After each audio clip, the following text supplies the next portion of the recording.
Okay, great. So welcome, Joshua, Rabbi Joshua Weiner. It's really lovely to talk to you. How have you been doing? Bye, Oliver. It's good. It's very gray and dark and snowy here. Where do I find you? In Berlin.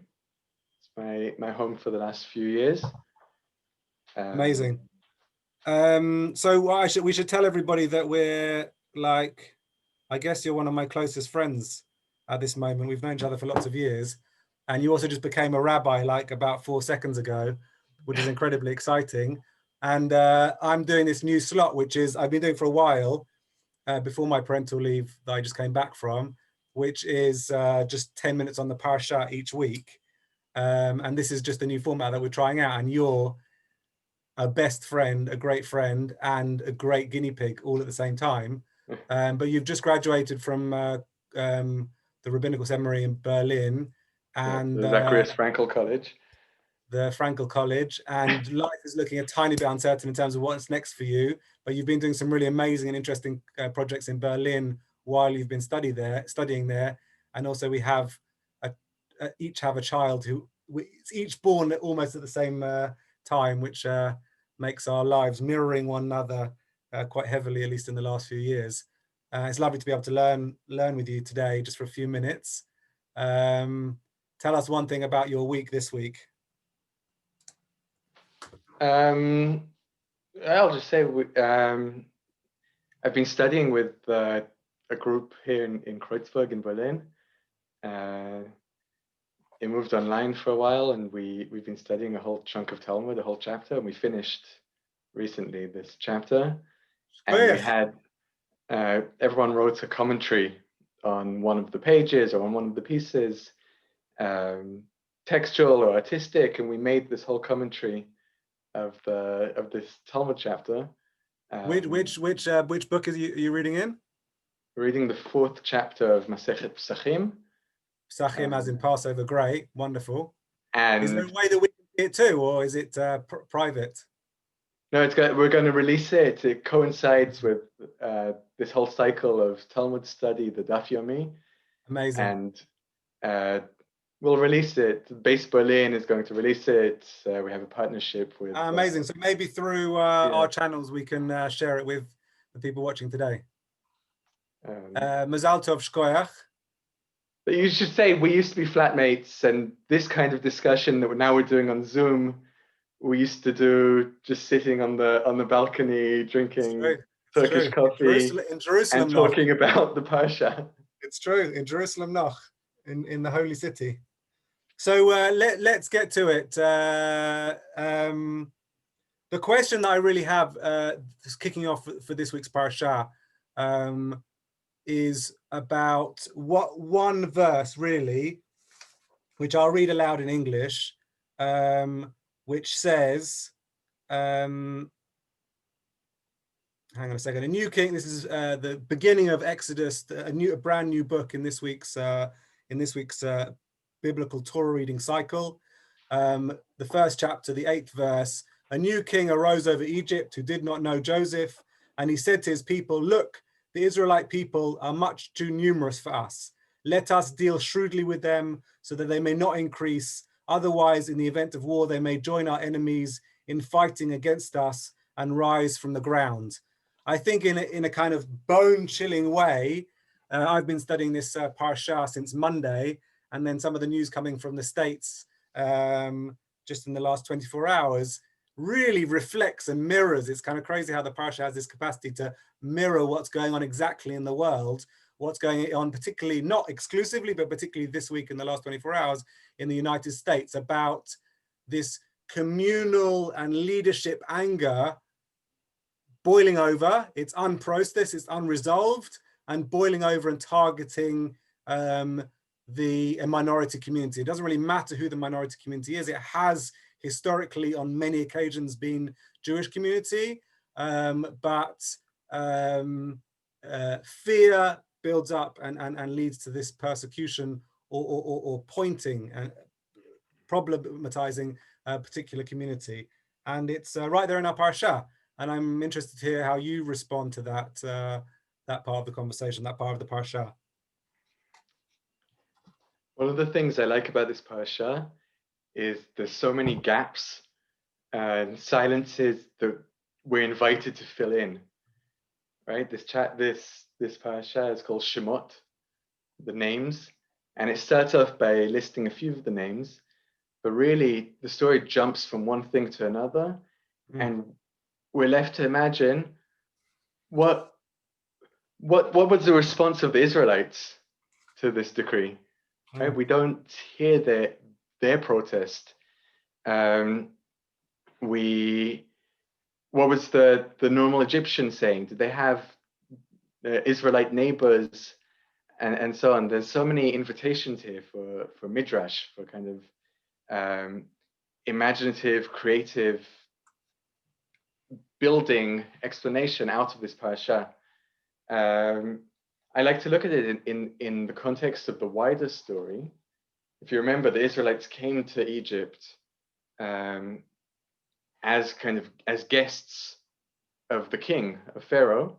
And then we have this whole question. You said a new king arose in Egypt. And the question is it really a new king? How could he have not heard of Joseph? Is it just the new frame of mind of the king?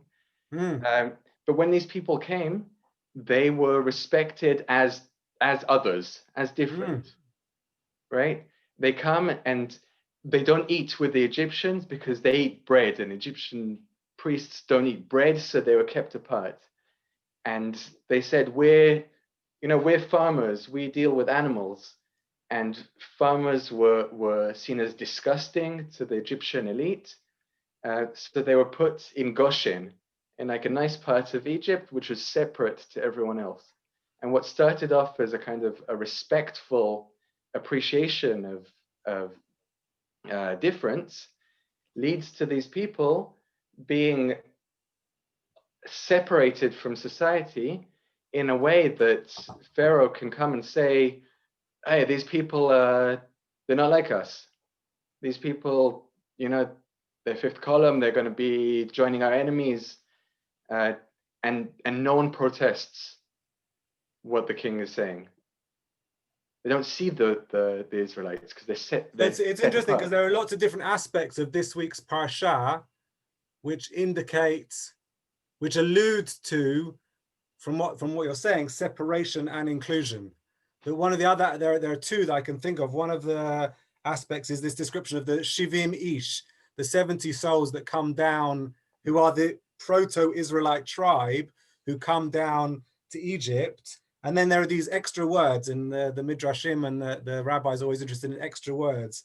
The Yosef Hayab Mitzrayim, and Joseph was in Egypt. So the Rashi and the Midrash asks, was Joseph not part of the 70 souls?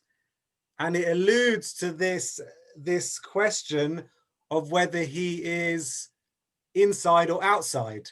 And another Rashi of this week's Parsha speaks to, again, superfluous words about Yosef. And Rashi says, what these words mean is that Joseph, in spite of all of his tumult and turmoil and different experiences, he was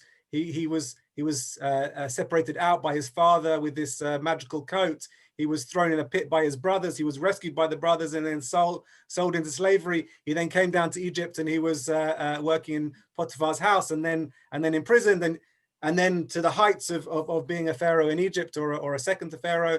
And in spite of that, Joseph kept his character. It's like almost impossible to imagine that somebody could have that much travail and challenge and still keep the essence of who they were and to keep on a constant. And these different aspects point to inclusion and inclusion, and also with relation to the Pharaoh, which you already alluded to. The Pharaoh who didn't know the people. He didn't know Joseph. So that speaks to the power of memory as well. That one person or one figurehead, whether it's a different figurehead or the same figurehead, can overnight, through the change of heart, overturn the fortunes of an entire people.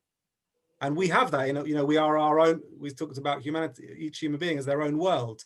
we have the capacity as human beings in just one moment to turn on somebody or turn on a community or turn a thought around and go in an entirely different direction. And that human capacity and power also to selectively forget is huge. We probably just have another minute or two, but tell us your thoughts.